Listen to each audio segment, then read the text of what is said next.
тамаша. Негізі осы Айгүлмен телефон арқылы хабарласқанда бұл әнді айта алмаймын, мен қорқам, негізі мүмкін басқаны да айтамын деп айтқан еді. Негізі мен ол алдаған екен.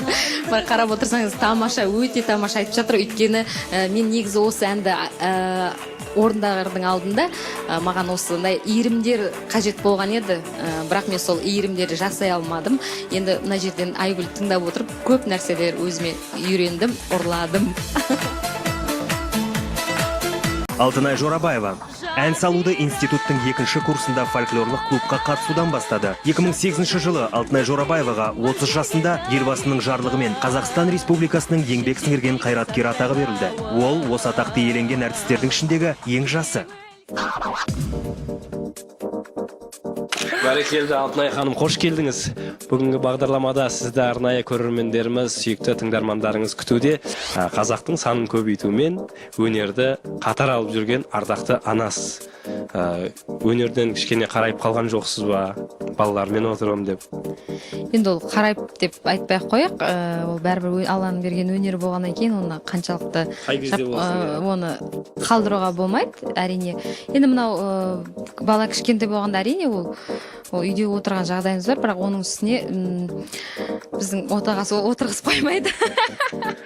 Оған дейін орындадыңыз ба дәстүрлі әнді? Жоқ, орындаған емеспін. Бүгінгі алғашқы орындауыңызда. Бірінші рет енді оны халық бағасын бере жатар, өйткені құрметті көрермендер, әнсүйер қауым бүгін Алтынай ханымның ерекше өнерімен көре аласыздар. Енді қандай ән орындайын деп жатсыз? Құдабай жыраудың Ақтолғайын. Енді бұл жерде Ақтолғайдың 35-37 түрі бар деп естідім Айгүлдің өзінен. Менің жұмысым енді дәстүрлі әншілерге масқара болып қалмай, жақсылап әнді орындап шығу. Жоқ, дәстүрлі әншілерге масқара болып қалмай, ол бір бөлек. Ал әріптестеріңіз эстрада әншілеріне енді ол бірінші айтып көрсін, одан кейін түсінеді ол. Құрметті әріптестер, эстрадада жүрген әріптестер, сіздер өздеріңіз айтып көріңіздер, одан кейін түсінесіздер. Ендеше сізге сәттілік тілейміз. Құрметті көрермендер, қарсы алыңыздар. Сахна төрінде Алтынай Жорабаева. Қошеметтеріңізбен. Бұдан кейін сарапшылардың саралпы.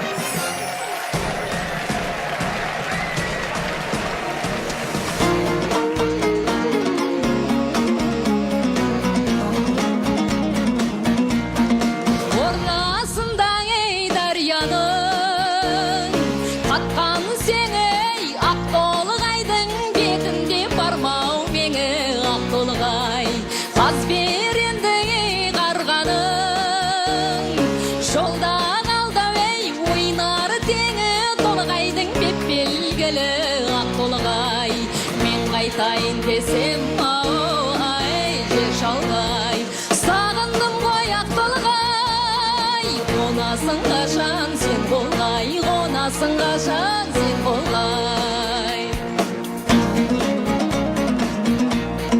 Бүрме көйлегі үстінде атыластан беруші едің, шай құйып татымастан Ақтолғай, шыны берсең маған сенен бөтен құрбыға қатынаспан Ақтолғай, мен қайтайын десем, ай, жер шалғай.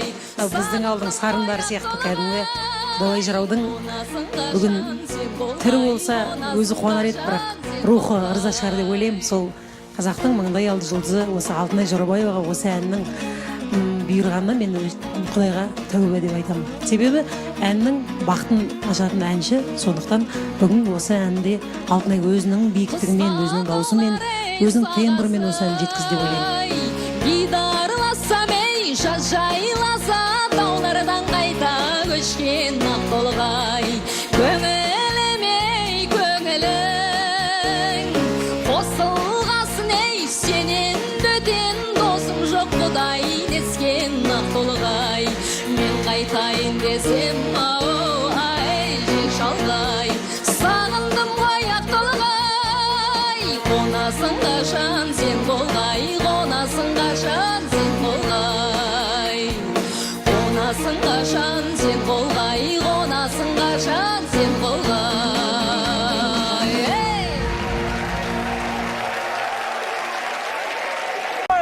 Айгүл Елшібаева. Бәрекелді. Бәрекелді, дауыс деп міне осыны айт. Төбе құйқам шымырлап, терезелер шытынап кетті ғой дейіп тұр, а?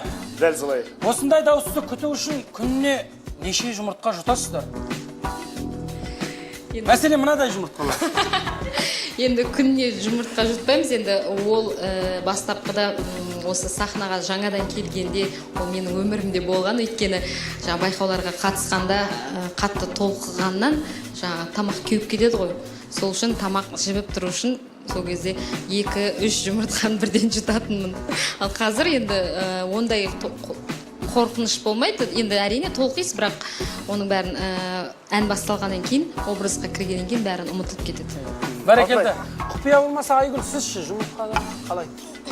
Олай жұмыртқа ішіп даусымды күтпеймін, бірақ көңіл күйім дұрыс болса, өзің уақытында ұйықтап, бір режим сақтап, мысалы енді сол бабыңда болсаң, әннің ішіне кіріп кетсең, сенің даусыңның өзі табиғаты ашыла береді деп ойлаймын. Рахмет. Алтынай, сіздің Алматыда айтқан әндеріңіз Астанаға, Астанадағы әндеріңіз бүкіл қазақ даласына жетіп жатады. Сол себепті жақын тұратын көршілеріңіз ән айтып, мазамды алдыңыз деп наразылық білдірмей ме? Үйде дайындық жасамаймын, өйткені үйге келгеннен кейін енді балалардың да мазасын алып, олар да басқа сабақ оқып жатады, болмаса үйде теледидар көріп жатады. Мысалы отағасы оның бәрін таңертеңнен кеткеннен көлікте болсын, басқа дайындалатын жер бар, сол жерде дайындап, сол жерде қалдырып, үйге сөйтіп кіремін. Содан кейін шығар мүмкін онда үйде шыны керек ән айтып дайындалған емеспін. Бәрекелді. Алтынай ханым, тағы да бір сұрақ. Сізге осы бүгін жанашыр болып, жанкүйер болып келіп отырған адамдар бар ма? Бар. Олар менің жаңағы мектепте оқып жүрген 2 үлкен қыздарым, Аяулым мен Айнара. Осы жерде отыр. Олар да сіз сияқты күміс көмей бұлбұл әнді әнші болсын деп тілейміз. Ал Айгүл, енді сіз өзіңіз Батыс өңірінің тумасы боласыз. Бүгін Алатаудың төрі Саржайлау жайында жақсы ән айттыңыз. Жалпы Саржайлауда болдыңыз ба? Саржайлауды көрдіңіз ба? Саржайлаудың сарғымызын іштіңіз ба? Енді Саржайлаудың өзінде болған жоқпын, бірақ дегенмен де Саржайлауды бұрын тек қайырмасын ғана кішкентайымызда Саумал бұлақ деп айтатын едік қой, құлағымызда қалған ән. Қожаның кедесі. Екіншіден, мына өлеңді айту арқылы мен сол кезде Мұқағалидың сөзін, сол Саржайлауға деген махаббатын осы орындауда ғана түсінген сияқтымын Саржайлаудың. Сіздің бір бастаған жыр әндеріңіз, жырларыңыз таңнан таңды атырып, кештен кешті батырып, жалғастыра беруге болады. Ең ұзақ айтқан жырыңыз қанша күнге созылды? Мен енді қазіргі ортада бұрын мысалы жырауларға 3 күн 3 түн жырлайды дейді, біреу 15 күн жырлайды дейді, мысалы Наурызбек жырау 15 күн жырлаған дейді. Ал біздің қазіргі уақытымыз бойынша мен білемін, осы Алматыда жүргенде көбінесе жырлатқан еді. Түскі 12-де кіреміз, Жазықбай деген атамыз болатын, сол ана тойларға алып барады. Сол кезде түскі 12-де кірем, сонымен түнгі 12-де шығам. Сонда да әйтеуір өзіндік репертуарым жетіп жататын, бірақ дегенмен ертең жұмыс қауырт тіршілікпен келесі күні кете беретінбіз. 12 сағат дейсіз ғой? Айгүл ханым, Алтынайдың репертуарында көптеген әндер бар. Неге Саржайлауды таңдап алдыңыз? Себебі мен алдыңғы орындағанда жаным деген ән, тойдың әні деп біреулер сын айтқаннан кейін, сол енді құласаң нардан құла дегендей, сол дауыстың биіктігін көрсететін, және де Алтынай өзі жай әндер айтпайды ғой.